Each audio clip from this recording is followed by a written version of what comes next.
旅遊衝擊，美加關係緊張，海岸小鎮人去樓空。而家美加關係越搞越僵，仲未見到有咩緩和跡象。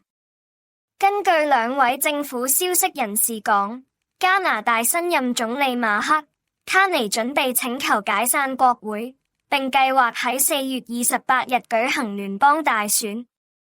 卡尼係啱啱接替杜魯多做自由黨黨魁，因為杜魯多民調低，加上內閣壓力，最後決定辭職。雖然杜魯多已經下台，但佢仍然係美國總統特朗普攻擊嘅目標。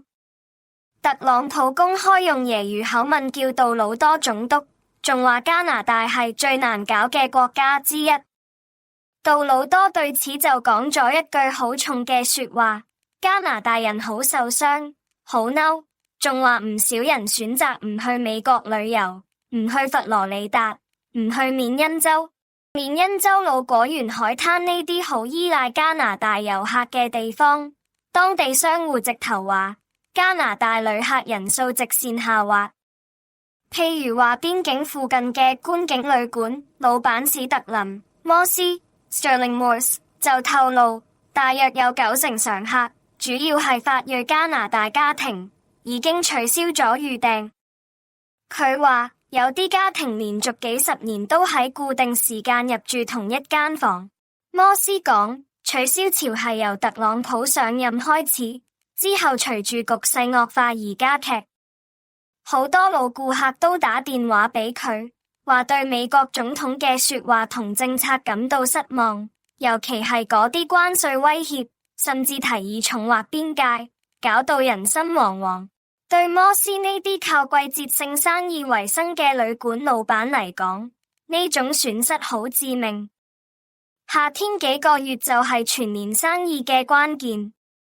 記者喺旅館訪問期間，仲即場收聽到又有加拿大人打電話嚟取消訂房，壓力真係唔細。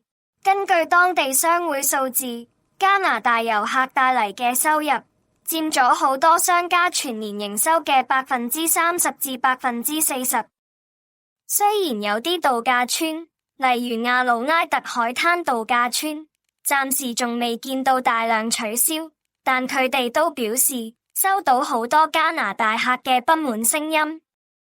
佢哋最反感嘅係被叫做第51個州，認為咁樣講完全唔尊重佢哋嘅國族認同。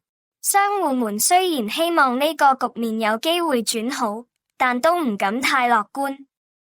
摩斯話佢以前喺蒙特婁讀書，對加拿大好有感情。佢完全理解加拿大人嘅嬲意，認為呢種反應係民族自豪感嘅自然流露。即使佢有試過遊說啲老客人返嚟住，結果好多人都堅持為咗國家，唔再嚟美國消費。整件事顯示出政治上嘅敵意同貿易爭拗唔只係官場上嘅事，實際上係點樣影響緊普通人生活同生意。